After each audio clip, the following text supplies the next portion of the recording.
Okay students, so ये common size और horizontal analysis हमारा हो गया है। Let's move on to the ratio analysis. Next topic हमारा है रेशियो एनालिसिस का। हमने इसमें से कुछ रेशियोज डिस्कस की भी थी, बाकी रेशियोज हम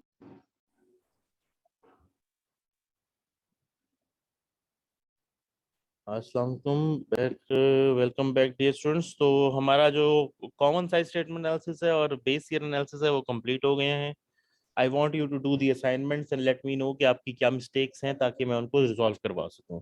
मूविंग फॉरवर्ड, नेक्स्ट जो हमारा टॉपिक था वो था रेशियो एनालिसिस। रेशियो एनालिसिस को हमने डिस्कस भी किया था थोड़ा सा, और अब हम इसको कंटिन्यू करने जा रहे हैं। मैं एक बार रिवीजन से स्टार्ट कर रहा हूँ। सो हमने रेशियोज की डिफरेंट टाइप्स पढ़ी थी कि शॉर्ट टर्म सॉल्वेंसी और लिक्विडिटी, ये रेशियोज होती हैं जी कि आप शॉर्ट टर्म में अपने बिल्स पे कर सकते हैं कि नहीं। ये होती है लॉन्ग टर्म सॉल्वेंसी या फाइनेंशियल लेवरेज की रेशियोज, ठीक है। ये आपकी लॉन्ग टर्म के अंदर आपकी जो ऑब्लिगेशंस हैं वो आप पे कर सकेंगे कि नहीं, उसको मेजर करती हैं। देन कम्स एसेट मैनेजमेंट और टर्नओवर रेशियोज, ये आपकी इंटेंसिटी और एफिशिएंसी ऑफ एसेट यूज को मेजर कर रही होती हैं। देन कम्स प्रॉफिटेबिलिटी रेशियोज, ये आपके एक्सपेंसेस को कंट्रोल करने को मेजर करिए कि आपने अपने एक्सपेंसेस किस हद तक कंट्रोल किए हैं। और फिर मार्केट वैल्यू रेशियोज, ये बेसिकली फाइनेंशियल स्टेटमेंट से बियॉन्ड चली जाती हैं। इधर आप मार्केट के साथ अपनी रेशियोज का कंपैरिजन कर रहे होते हैं, अपनी फाइनेंशियल स्टेटमेंट की एसेट्स की चीजों के वैल्यूज का, ठीक है। इसको हम डिटेल में भी डिस्कस करते हैं। अब शॉर्ट टर्म सॉल्वेंसी के अंदर सबसे कॉमन रेशियो आती है current ratio. Current ratio means कि total current assets divide by total current liabilities.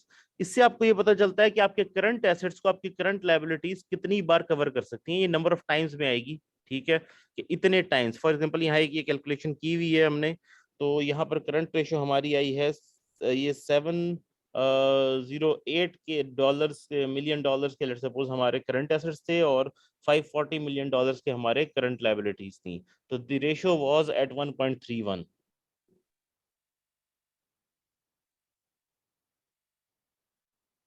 मतलब कि अगर मैं इसको सादा अल्फाज में आपको समझाऊं 1.31 का मतलब क्या होगा। मतलब ये कि इस कंपनी के पास हर $1 जो उसने करंट लायबिलिटीज ली हुई हैं उसके अगेंस्ट पे करने के लिए 1.31 अवेलेबल है। ये इसका मतलब है, ठीक है। तो बेसिकली ये 1.31 टाइम्स अपनी लायबिलिटीज को कवर कर सकती है, पे बैक कर सकती है। इसी तरह से अब आ जाती है क्विक रेशो, ठीक है। अब होता यह है कि कुछ एसेट्स ऐसे होते हैं जिनको फौरी तौर पर बेचकर पैसे देना मुश्किल हो जाता है, क्योंकि हम शॉर्ट टर्म की सॉल्वेंसी देख रहे हैं ना। हम शॉर्ट टर्म में बेसिकली देखना चाहते हैं कि हम कितना इजीली अपनी पेमेंट कर सकते हैं। मतलब कि आज अगर हमारे तमाम करंट लायबिलिटीज वाले हमसे पैसे लेने आ जाएं तो क्या हम उन्हें पे कर सकते हैं, ठीक है। तो वो हमारी एबिलिटी हम चेक करें। लेकिन अक्सर कुछ चीजें ऐसी होती हैं जो फौरी तौर पे बेच के उनसे पैसे नहीं लिए जा सकते, जैसे कि हमारी इन्वेंट्री, उसको बेचना फौरन बहुत मुश्किल है। It would take some time to sell the inventory. तो अगर आज हमें अर्जेंटली पैसे देने पड़ जाए करंट एबिलिटीज के, तो हमारे करंट एसेट्स किस हद तक दे सकते हैं एक्सक्लूडिंग द इन्वेंट्री, इसे हम कहते हैं क्विक रेशियो या एसेट टेस्ट रेशियो, ठीक है। तो हम ये देखते हैं कि हम अगर अपनी इन्वेंट्री निकाल भी दें तो भी क्या हमारे एसेट्स हमारी लायबिलिटीज को कवर कर सकते हैं। इस केस के अंदर हमने जब उसमें से इन्वेंट्री निकाल दी है और इसको फिर डिवाइड किया तो ये 0.53 टाइम्स है। इसका मतलब है कि हमारे करंट एसेट्स, हर $1 जो हमारी करंट लायबिलिटीज के अगेंस्ट हमारे पास सिर्फ 0.53 टाइम्स, $0.53 के करंट एसेट्स हैं। मतलब बाकी तो इन्वेंट्री में उसको फौरी तौर पर बेचना पॉसिबल नहीं होगा। देन कैश रेशियो के हमारे पास कैश करंट लायबिलिटीज का कितने पोर्शन है। तो हम कैश को डिवाइड कर देते हैं करंट लायबिलिटीज के पर, इट गिव्स अस के लेट सपोज इस केस के अंदर हमें जो आंसर आया है वो आया है 0.18। अब हम लॉन्ग टर्म सॉल्वेंसी के मेजर्स के पर आ जाते हैं। हम टोटल डेट रेशियो, सबसे पहली चीज इसके अंदर देखते हैं टोटल डेट रेशियो, कि टोटल जो हमारा डेट है तो उसका हमारे पास कितनी रेशियो है हमारे टोटल एसेट्स के हिसाब से, कि हमारे टोटल एसेट्स का वो कितने परसेंट है। तो हम टोटल एसेट्स में से इक्विटी निकाल देते हैं तो हमारे पास सिर्फ डेट बच जाता है, जितना लॉन्ग टर्म शॉर्ट टर्म सारा मिला के। और इसको हम डिवाइड कर देते हैं हमारे टोटल एसेट्स के ऊपर, तो हम पता चलता है कि हमारा टोटल डेट हमारे एसेट्स से कितनी बार कवर हो सकता है, ठीक है। कि ये हमारा टोटल डेट है, ठीक है, और ये हमारे एसेट्स का इतने लाइक 0.28 टाइम्स है। बेसिकली ये इसको 100 से मल्टीप्लाई कर देंगे, this will give you your answer कि ये 28% डेट है हमारे टोटल एसेट्स के अंदर। तो हमारे टोटल एसेट्स में सिर्फ 28% जो फाइनेंस हुए हैं डेट से, और बाकी 72% जो है वो इक्विटी से फाइनेंस्ड है। ये परसेंटेज में आएगा, आई थिंक ये टाइम्स में नहीं आएगा, ये गलत लिखा हुआ है यहाँ पर।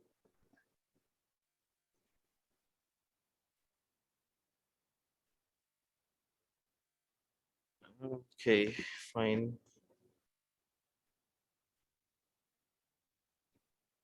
ठीक है।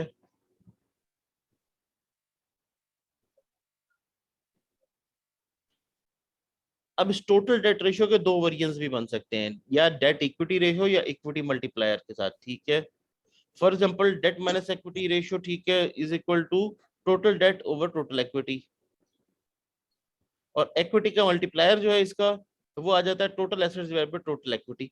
ये आपका इक्विटी मल्टीप्लायर है।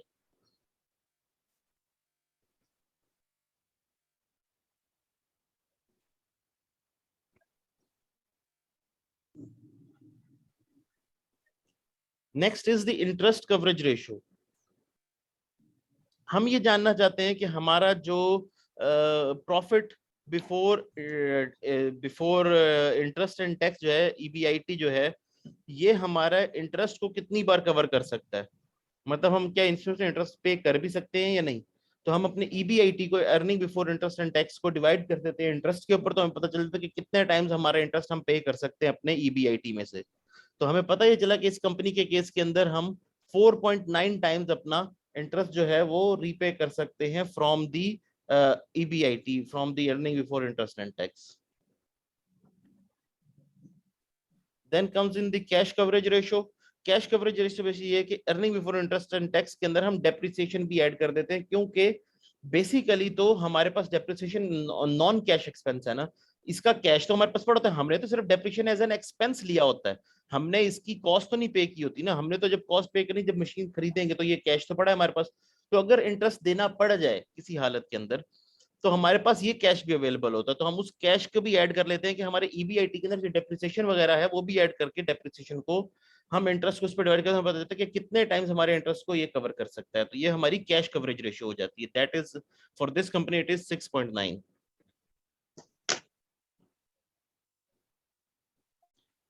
अब एसेट टर्नओवर या एसेट मैनेजमेंट की रेशियोज की तरफ हम आ जाते हैं। तो इसमें सबसे पहले ये inventory turnover ratio. Inventory turnover ratio जो है वो cost of good sold divide by inventory होता है। ठीक है, कि हमारी इन्वेंट्री कितने अरसे में अपने आप को रिप्लेस कर देती है।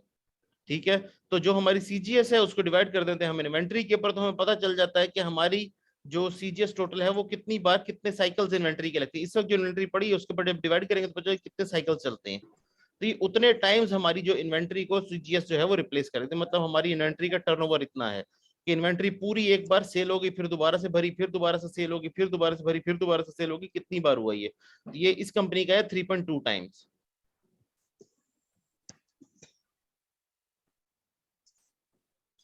Another ratio is days sales in inventory, कि इन्वेंट्री में हमारे पास बेसिकली कितने दिन का सामान सेल्स का पड़ा होता है। इन्वेंट्री कभी भी कितने दिनों की इन्वेंट्री पड़ी होती है हमारे पास। ठीक है, इसको कैलकुलेशन के लिए हम 365 डेज है उसको डिवाइड कर देते हैं ऑन द इन्वेंट्री टर्नओवर, जो ऊपर अभी हमने कैलकुलेट किया था, and we get the days sales in inventory ratio. यहाँ पर इस कंपनी की है ये तकरीबन 114 दिन के अंदर ये अपनी इन्वेंट्री को इस्तेमाल कर लेते हैं। मतलब इनके पास 114 दिन की इन्वेंट्री होती है एट एनी गिवन टाइम। इसी तरह से हम रिसीवेबल्स का टर्नओवर कैलकुलेट करते हैं कि जो हमारी सेल्स है वो हमारे अकाउंट्स रिसीवेबल को कितने टाइम कवर कर सकती हैं। तो हम सेल्स को डिवाइड कर देते हैं अकाउंट्स रिसीवेबल के ऊपर, तो ये हमारा रिसीवेबल्स का टर्नओवर आ जाता है। इस कंपनी का 12.3% है, सॉरी 12.3 टाइम्स है। ये 12 टाइम्स अपने अकाउंट्स रिसीवेबल को रीपे कर सकते हैं अपनी सेल्स से। Then days in sales receivables, तो ये कितने डेज के अंदर इसको कन्वर्ट करना हो, तो हम इसको सिंपली कर लेते हैं 365 divide by the receivables turnover. तो ये पता चला कि हमारे पास 30 दिन का रिसीवेबल्स का टर्नओवर होता है।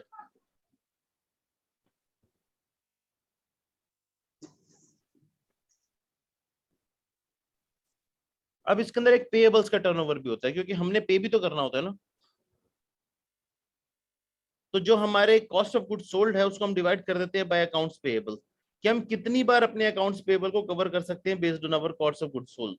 ठीक है, तो ये हमारे पास आ गया 3.9 times in this case, in this companies case. इसी तरह से टोटल एसेट्स का टर्नओवर होता है कि टोटल जो हमारे सेल्स हैं वो हमारे टोटल एसेट्स को कितने टाइम कितनी बार मतलब टोटल एसेट्स का कितने परसेंट बन जाती है या फिर एटलीस्ट कितनी बार उसको रिप्लेस कर सकती हैं। तो हम सेल्स को जो है उसको डिवाइड कर देते हैं टोटल एसेट्स के ऊपर, that gives us the figure कि हमारी सेल्स कितनी बार हमारे टोटल एसेट्स को रिसाइकिल कर देती हैं।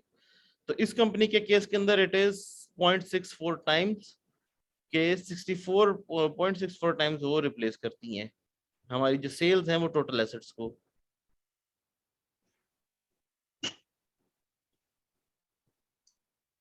कैपिटल इंटेंसिटी रेशियो के कैपिटल इंटेंसिटी की हमारी रेशियो क्या है, इसके अंदर हम चेक कर रहे थे कि टोटल एसेट्स जो है हमारे वो सेल्स के कितने टाइम्स कवर कर रहे हैं यहाँ पर, ठीक है ना, कि कैपिटल इंटेंसिव है हम, तो हमारे जो टोटल एसेट्स हैं वो कितने अच्छी तरह से हम एफिशिएंटली यूटिलाइज करें। तो हमारा एक एक एसेट जो है, एक एक रुपया जो लगा है एसेट्स के ऊपर, वो क्या सेल्स जनरेट करके दे रहा है और कितने टाइम्स वो सेल्स को कवर करता है।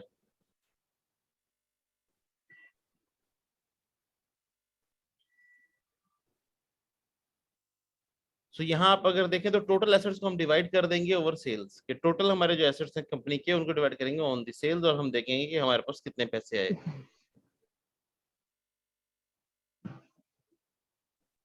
फॉर एग्जांपल ये ए टू जी कंपनी की जो रेशियो है ये 1.56 है। इसको अगर मैं सिंपल अल्फाज में समझाऊं आपको, तो ए कंपनी ने ए टू जी कंपनी जो है इसने 1.56 डॉलर जो है वो एसेट्स में इन्वेस्ट करके $1 सेल्स का कमाया है। ठीक है, इसका मतलब ये होता है कि हर सेल्स के डॉलर के लिए इतने डॉलर के एसेट्स हमें लगाने पड़े। Next we'll move on to the profitability measure. ये सबको पता ही होंगे, आप सबने पहले शायद देखे हो, नहीं देखे तो मैं बता देता हूँ कि ये बड़े सबसे आसान वाले हैं कि प्रॉफिट का मार्जिन क्या है, हमारा नेट प्रॉफिट मार्जिन क्या है। तो उसके लिए हम नेट इनकम को डिवाइड कर देते हैं सेल्स के ऊपर और 100% इसके 100 से मल्टीप्लाई कर देते तो गेट इट इन परसेंटेज। तो इस केस के अंदर हम प्रॉफिट मार्जिन जो हमारा होता है नेट प्रॉफिट मार्जिन, उसके लिए हम नेट इनकम को, नेट प्रॉफिट को सेल्स के ऊपर डिवाइड कर देते हैं और 100 से मल्टीप्लाई कर देते हैं। इस कंपनी का नेट प्रॉफिट मार्जिन है 15.7%। फिर होता है रिटर्न ऑन एसेट्स कि आरओए कितना है हमारा, रिटर्न ऑन एसेट्स कितना है, जितने एसेट्स हमारे बिजनेस के अंदर हमने इन्वेस्ट किए हैं उसके हिसाब से नेट प्रॉफिट कितना है। तो हम नेट प्रॉफिट को डिवाइड कर देते हैं on the total assets of the firm. तो ये इस केस के अंदर ए टू जी के केस के अंदर ये आया है 10.12%। के हमारे टोटल एसेट्स के ऊपर जो नेट प्रॉफिट आया है वो 10.12% का है, जनरेट हुआ। इसी तरह से रिटर्न ऑन इक्विटी, हम रिटर्न ऑन इक्विटी इसलिए कैलकुलेट की, हमने तो इक्विटी लगाई है ना, हमने डेट तो नहीं लगाया, हमने अपनी जेब से तो इक्विटी लगाई है। तो हम जानना चाहेंगे as an owner, as a business owner, कि हमारे पास कितने परसेंट रिटर्न आया हमारी इक्विटी के ऊपर। तो सेम हम वही करते हैं, नेट प्रॉफिट या net income divided by total equity, और ये आई है इस कंपनी की 14%।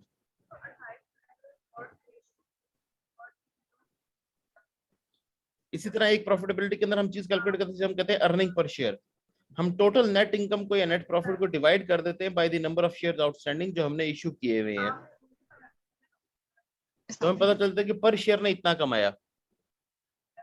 फिर आती है प्राइस अर्निंग्स रेशियो। अब प्राइस अर्निंग्स रेशियो क्या है?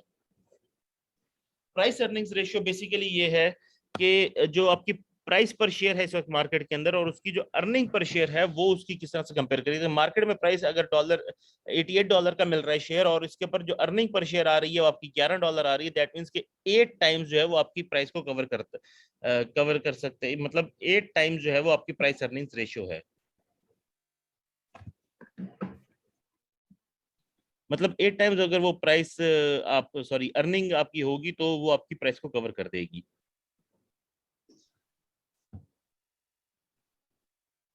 Moving on to the book value per share, अब हम देखना चाहते हैं कि हमारे शेयर की बुक वैल्यू क्या है। तो हम उस हिसाब से देख लेते हैं कि हमारी टोटल इक्विटी कितनी पड़ी है, ठीक है, और उसको हम डिवाइड कर देते हैं by the number of shares outstanding. हम पता चलता है हमारी शेयर की बुक वैल्यू ये है, जबकि मार्केट वैल्यू कुछ और हो सकती है। एक इंपॉर्टेंट कैलकुलेशन कि मार्केट टू बुक रेशियो क्या है, इसके अंदर हम मार्केट वैल्यू पर शेयर देख लेते हैं और उसको डिवाइड कर देते हैं बुक वैल्यू पर शेयर के ऊपर, तो हमें पता चलता है कि हमारी market value to book value के अंदर डिफरेंस कितना आ रहा है, that is in this case it is 1.12 times.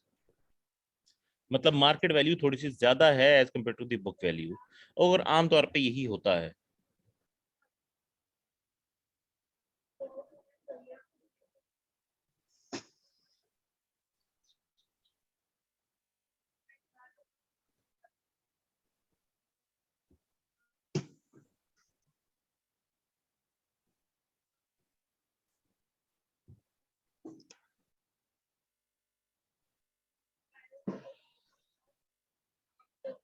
Okay, ये टॉपिक अब हम नेक्स्ट लेक्चर में डिस्कस करेंगे बिकॉज ये थोड़ा सा थॉरो होगा।